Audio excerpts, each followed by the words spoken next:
Hello, my name is Philip Turner. I'm from the Energy and Climate Change Research Division at Southampton University, and I'm going to be presenting to you today about ways to assess and address declining secondary retail streets through small-scale urban interventions.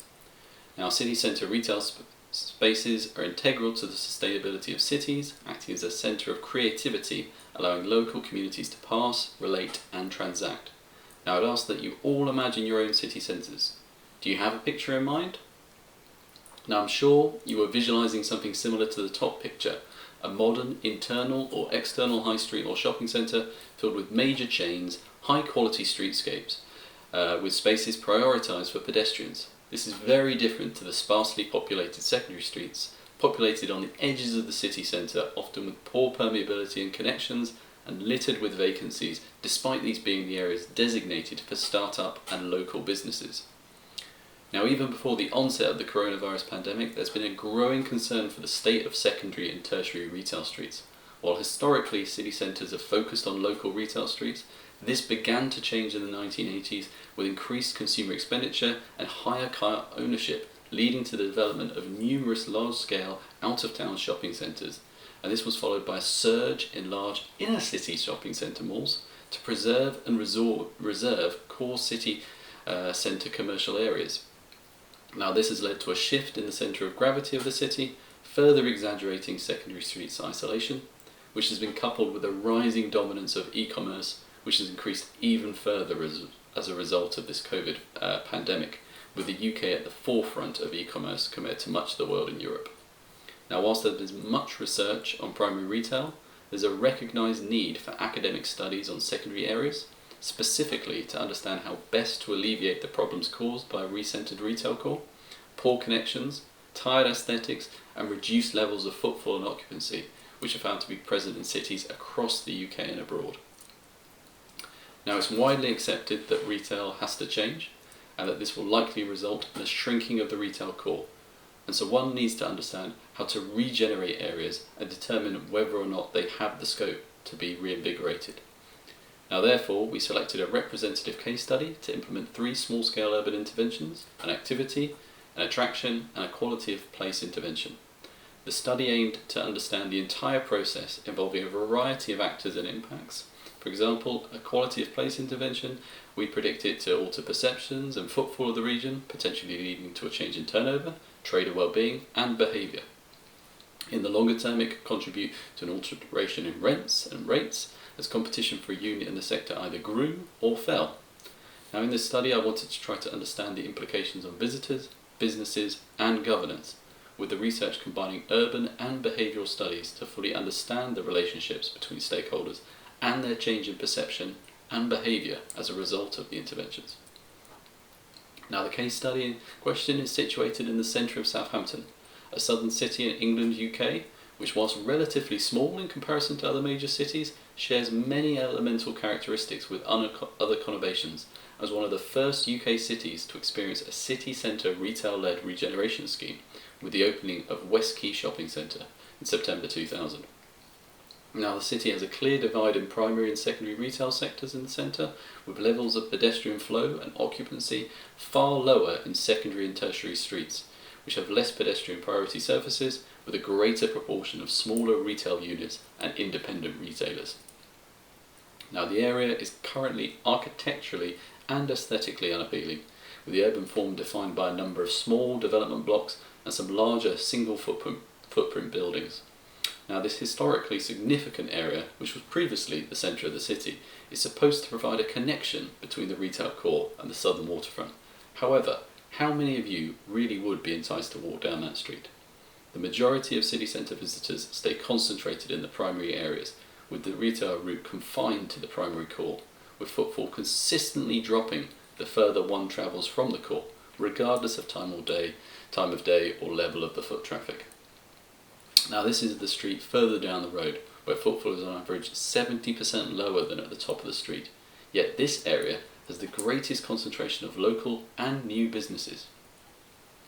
So, the research conducted and investigated the interventions through a dual approach, gathering quantitative and qualitative data to evaluate actual and potential impacts on the necessary actors, with data being collected through surveys and interviews, observational studies and analysis of secondary data.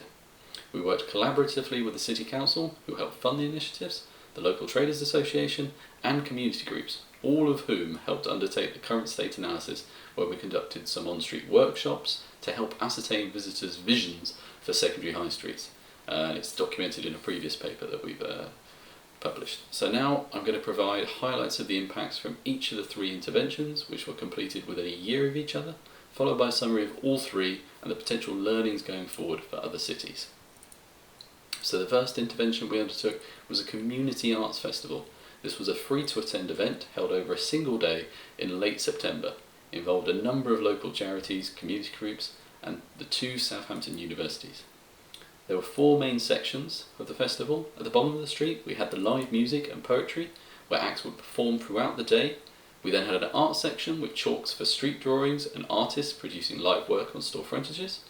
Then we had a pocket park which had recycled planting, pallet seating and water features. And then at the entrance to the festival we had a multitude of workshops, including sewing, face painting, clothes swaps, science fairs and even cooking lessons. It increased the ratio of pedestrian priority services from 46% to 67% and took place exclusively on the road, thus not prohibiting pedestrian movements on the pavement. We decided to focus on arts and culture from the community in order to emphasise the importance of a locality for a secondary retail environment, exhibiting what such an area could contribute to the city. Now the footfall on the day more than doubled the average Saturday footfall. However, more importantly, the footfall concentration across the road levelled out, with the activity creating an interest and intrigue, allowing the environment to stimulate visitors and influence their behaviour. Further to this, and more encouraging, was that businesses altered their behaviour. When planning the event, there had been little to no cooperation with the majority of businesses, not believing anything would change, and so didn't want to waste any resources. As the day progressed, however, they started providing tasters or demonstrations on the street, with other businesses located further up the street sending staff down to interact and engage with the festival, and they started to realise that they could control their own environment. Now, out of the 120 visitors surveyed on the day, most perceived the intervention had moderately increased their likelihood of visiting, with over 40% of 18 to 29-year-olds' likelihood of visiting greatly influenced. This is the age bracket with the highest propensity to shop 4 or more times a month and the lowest likelihood of shopping beyond the retail core. The event had limited effects economically for businesses, but greatly improved trader well-being. It brought owners together, with over 50% of traders stating their propensity to talk to each other had been greatly increased. Now, despite the relatively limited monetary impact, all businesses wished for it to become an annual event, with over 70% of retailers wanting to assist in further interventions, even though many didn't profit. Added to this, after the event, 77% of businesses wanted the street to be pedestrianised, with over 80% saying the event had altered their perceptions of pedestrianisation, which was confirmed from the current state analysis, where the majority were opposed to pedestrianisation. So in this case, trialling an event was able to increase knowledge and understanding of potential impacts. This festival was a first step, and the aim was to see whether this would create a momentum and encourage businesses to work with visitors and city planners to regenerate their street and take ownership and no longer solely work on preserving their shop for themselves. The following interventions had a lot less assistance given in order to determine how retailers act following this initial support, and whether long-term changes in perceptions and behaviours have been created as a result of the activity intervention. So, the second intervention was an attraction intervention, which was in partnership with Marwell Zoo, where 8 small zebra sculptures were placed within family-friendly retail units in the case study for 10 weeks during the following summer.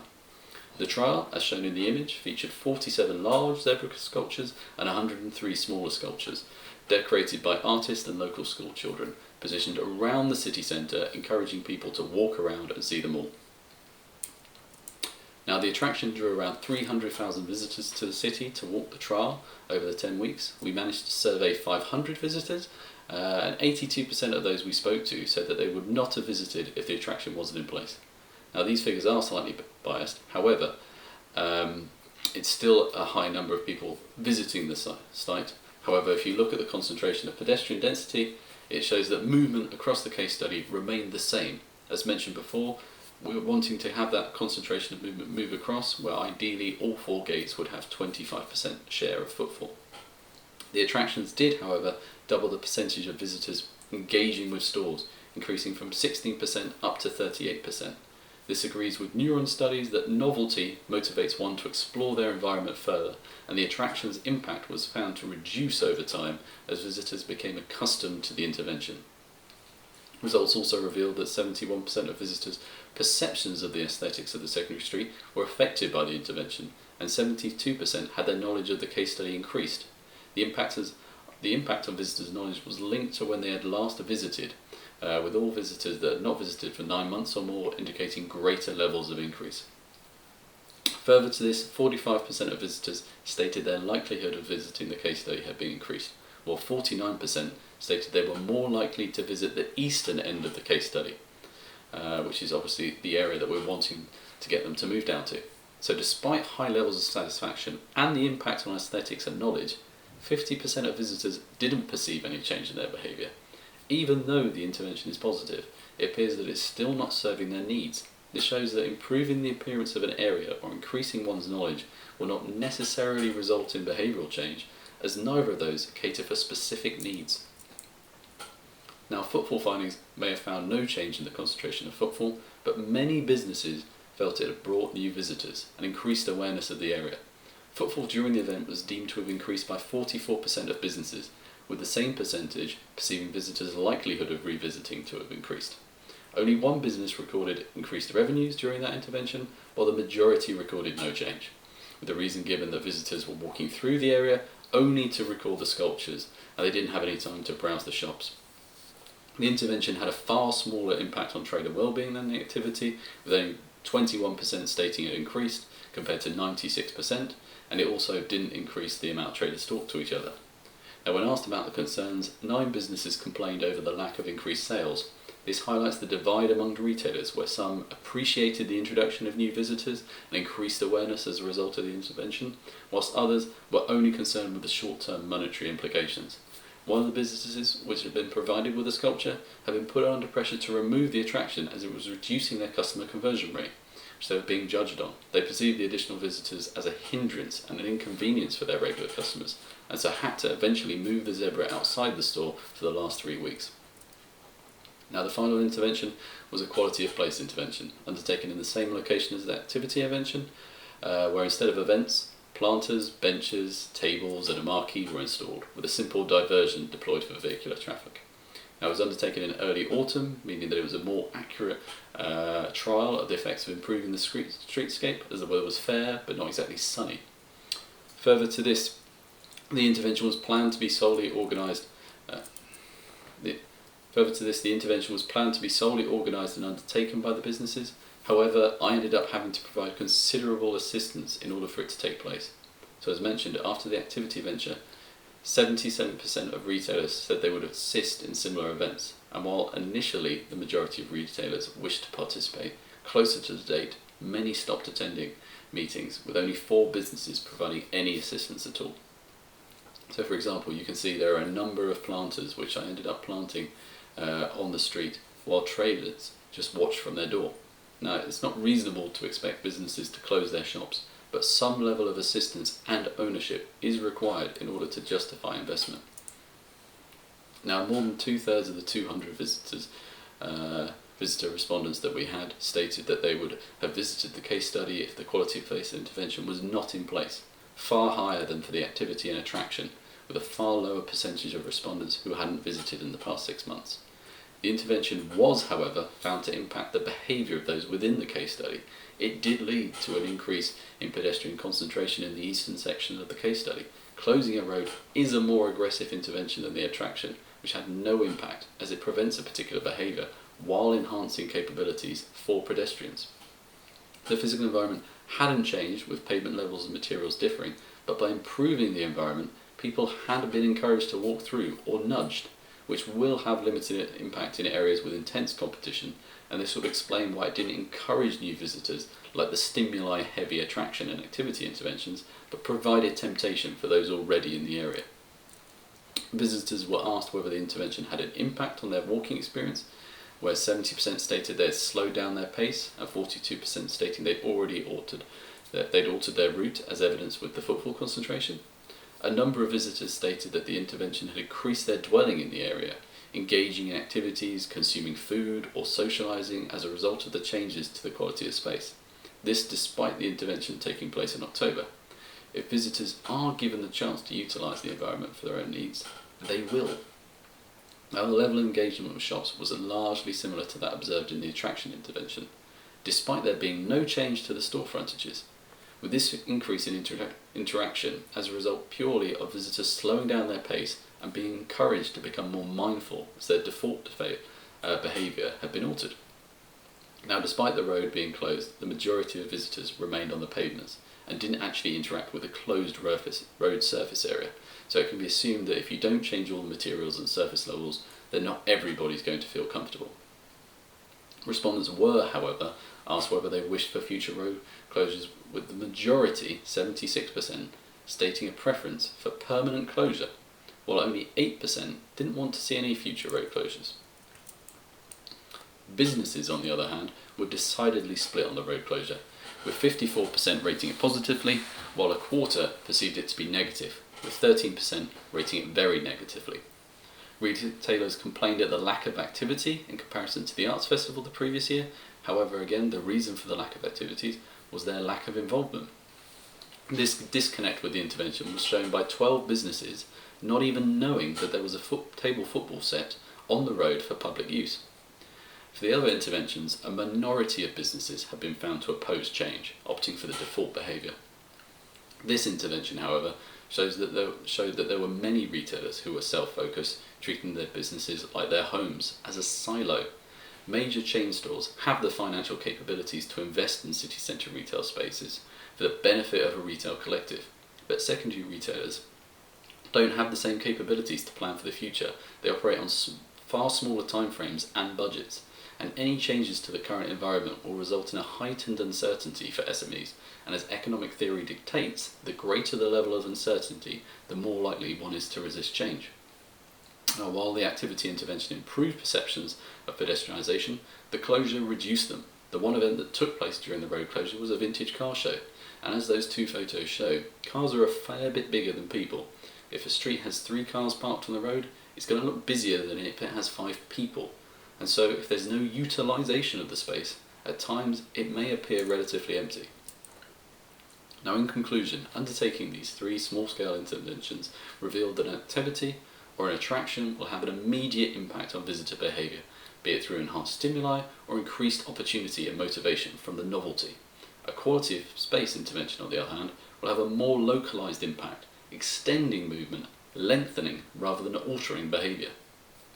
Both the attraction and quality of space altered visitor engagement, treating the street with curiosity, with the latter allowing visitors to claim the environment. Out of the 3 interventions, the short-term, high-impact nature of the activity, which demonstrated how the environment could be adapted, disproved perceived restrictions, and had the most significant impact on altering traders' perceptions and behaviour. In hindsight, however, it created a false expectation to traders for interventions to follow. Now, businesses were not motivated to adapt their own behaviour in assisting with interventions or suiting visitor demands. Instead, their negative bias of helplessness, constructed by past memories, remained. If businesses do not adapt their behaviour from the opportunities provided by the interventions, then the impact on visitors will be limited, whereas introducing activity to a retail environment, allowing businesses to focus entirely on their businesses and not need to extend their efforts. So, while much focus is on regenerating retail areas to allow businesses to inhabit and connect their premises with the street, for this case study, as a result of trialling interventions, it can be advised not to do this. This, however, may not be the case in other secondary retail environments, and interventions should be trialled, but not solely measured by the impact on vacancies and footfall, but used as a tool to understand the intricacies of the environment itself at the street level. Our aim should be centred on investigating a retail environment's capacity to adapt and discerning whether there is sufficient support for change and whether retailers require enhanced opportunities or capabilities to enact said change. And then further to that, do secondary retail streets need to remain as permanent city centre streets, or can they adapt to a semi-permanent form such as markets or pop-ups? Such a transformation would enable new businesses to test out the market with low upfront costs and temporary contracts, allowing them to balance offline and online operations. Ultimately, city planners need to engage with retail settings and determine not only the capacity for change, but whether the area is supporting its main purpose for the city. So thank you very much for listening and providing me the platform to present to you. If you have any questions or wish to discuss any of the findings, please contact me through the following email address. Many thanks once more.